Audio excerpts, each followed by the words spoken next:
that's a bizarre one because, isn't it?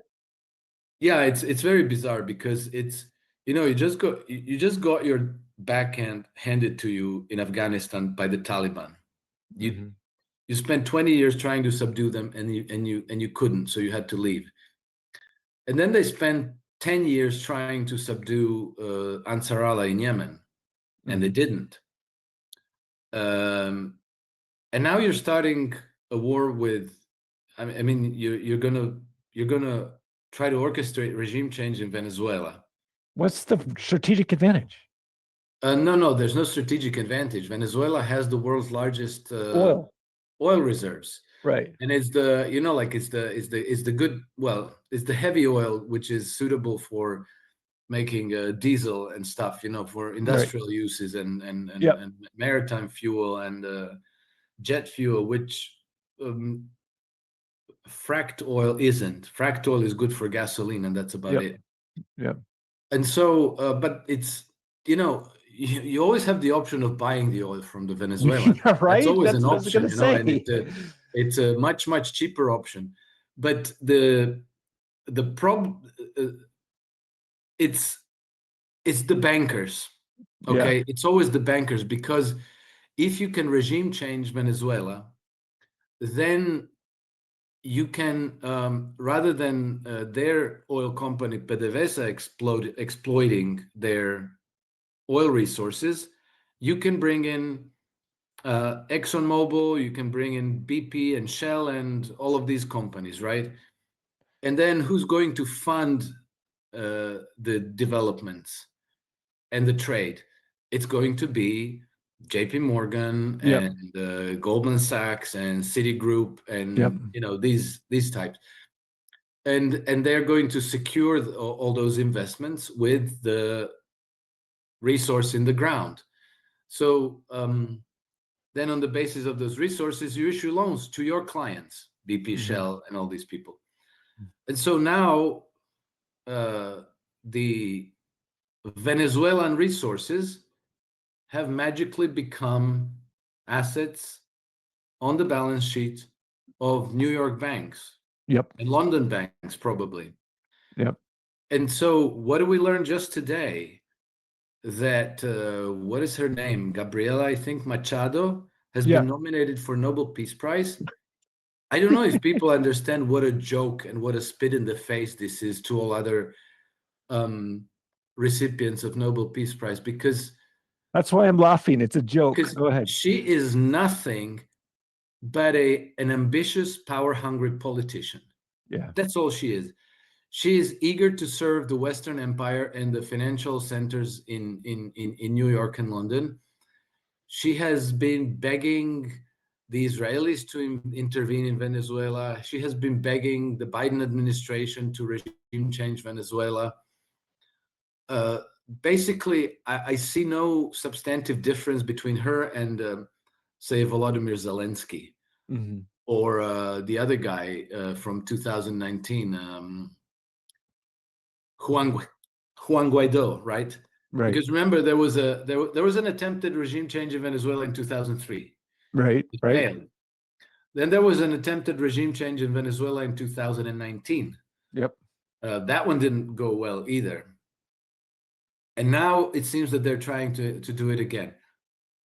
And I don't know if you ever watched the documentary by Aaron Russo, America, Freedom to Fascism. That was way early 2000s. Anyway, Aaron Russo was the producer who made Trading Places with Eddie Murphy. Yeah. So Remember, that. that was a phenomenal comedy. It's my very favorite comedy to this day.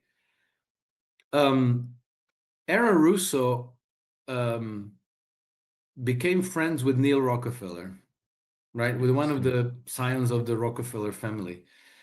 And before 9/11 even happened, 9/11 2001, Neil Rockefeller told Aaron Russo that there would be an event in the United States. And after that event, they were going to declare global war on terror. Mhm. And it's going to be really cool because it's kind of like it's a war against an amorphous enemy, so you can Right. just go wherever. and that they were going to go to Iraq and Afghanistan. And also he said, we're also going to go to Venezuela. Interesting. Right? So you know, like, you understand where the pressure for the regime change is coming from. Yeah. And probably also on the pressure on who's going to get the Nobel Peace Prize this year or any year. Yeah. It's the bankers. It's what we're back at that same thing. It's the people versus the bankers, as in the French Revolution. Lord Acton told us we would have to fight. And so it seems to me that the pressure now is also bearing down on Donald Trump. Mm-hmm. So Donald Trump is now blowing up boats. He sent 8 vessels, a submarine, and something like 6,000 troops. Yeah. To like Puerto Rico, so for easy access, right? Correct me if I'm wrong. Yeah, exactly. But which, how are you? What does a submarine have to do with? Well, it can launch missiles. Okay. Whatever. You can blow up stuff. Yeah. But right. To take control of a country, I think you're not going to get anywhere with 6,000 troops. First of all, thumbnail rule of the thumb. About half of those are crew. They're not. They stay on the ships. They can't go. Yeah. So you have 3,000 troops. Regime change Venezuela. I mean, that's a joke. Yeah. Because and then Venezuela is a tropical country. At best it could become your next Vietnam. Right. Yep. And it's not going to help the opposition in Venezuela, because it's going to give the government like when the first missile hits anywhere, it's going to give the government a cover to just deal with the opposition quick and swift. It's going to slam them into prisons or eliminate them in whatever way. And I don't know. To me, it's the whole thing is so dumb that I suspect that Trump is just making a lot of noise, but without a really sincere intent to actually bring a regime change in Venezuela. That's my suspicion, because otherwise I would have to think that the man is really dumb. Yeah. And I know that even that's not, that's debated. Yeah. Well, I have to agree with what you just said, and I hope that's the case. And I do agree. I just think it's a lot of noise without anything substantial, because it just makes, even just thinking strategically and just thinking like what we just talked about, putting a submarine over there with 6,000, it doesn't make any sense other than it's a great news story. Hey, I'm over here doing something about the drug running. It just makes absolutely no sense. It's really bizarre to me. Well, and also if you wanted to really go against drug running, your first line of attack should be the banks, the money laundering banks. Mm-hmm. That's the first thing. Mm-hmm. Second, it should be Ecuador, because I think something like 60% of all drugs that go into the United States go through Ecuador. Yep. And the third one should be Canada, because the biggest drug running drug labs that produce fentanyl, mm-hmm. that then goes into the United States are in Canada. They're from north. Yep. Months ago now, at the very beginning, or even before the Trump administration, I watched an interview with one of the FBI investigators, I think, who was laying this out.